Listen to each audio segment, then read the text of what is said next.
Okay, now we're talking about number 5. Number 5 says 1 minus I over 6 plus 2I. And what we're doing here is we're trying to eliminate the I in the denominator. We are not eliminating the denominator. We are eliminating the I in the denominator. And the way that we do that is we multiply by its conjugate. So I am going to multiply the bottom by 6 minus 2I. And we are using the difference of perfect squares to enable us to get rid of that I. Now, whatever we multiply the bottom by, we also have to multiply the top. Now, on the top, we're not getting rid of any of the I's. We're just keeping it equivalent, because when I multiply by 6 minus 2I over 6 minus 2I, I am essentially multiplying it by 1. Okay, so we are eliminating the I in the denominator. You are still going to have a number in the denominator. It's just not going to have an I in it. So we are going to FOIL the top and we are going to FOIL the bottom. So I am going to do 1 times 6, and then I'm going to do 1 times negative 2I. Then I have negative I times 6, so that's going to give me negative 6I. Then I have negative I times negative 2I. That's positive because negative times a negative is positive. And then I have 2I squared. And now I squared is negative 1, but we'll deal with that in just a second. Now in the denominator, we're going to FOIL again.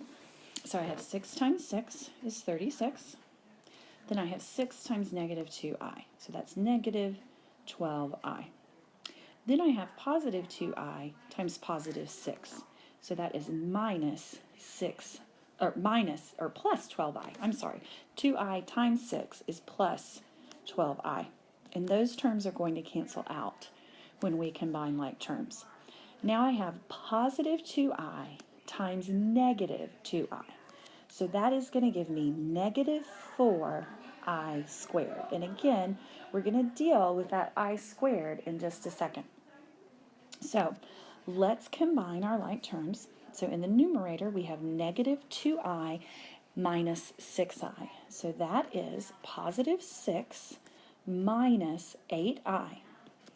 We also have positive 2I squared. Now this 2I squared is negative 1. So we have to remember that anytime we're left with I squared, that's going to be negative 1. So this is essentially 2 times negative 1, and that is negative 2. Okay, again, we've got some like terms that we have to combine, and we'll do that in our next step. Now, on our denominator, we have negative 12I and positive 12I. Then again, we have this I squared. So this is negative 4 times negative 1. So that leaves me with 36 plus 4 in the denominator. Okay, so in the numerator, we combine 6 and minus 2, which is 4. So I have 4 minus 8I. And then in the denominator, I have 40. Now, if you notice, I have every one of those numbers a 4 can go into. So really what's happening here is I'm factoring out a 4 in the numerator. So I have 4 times 1 minus 2I.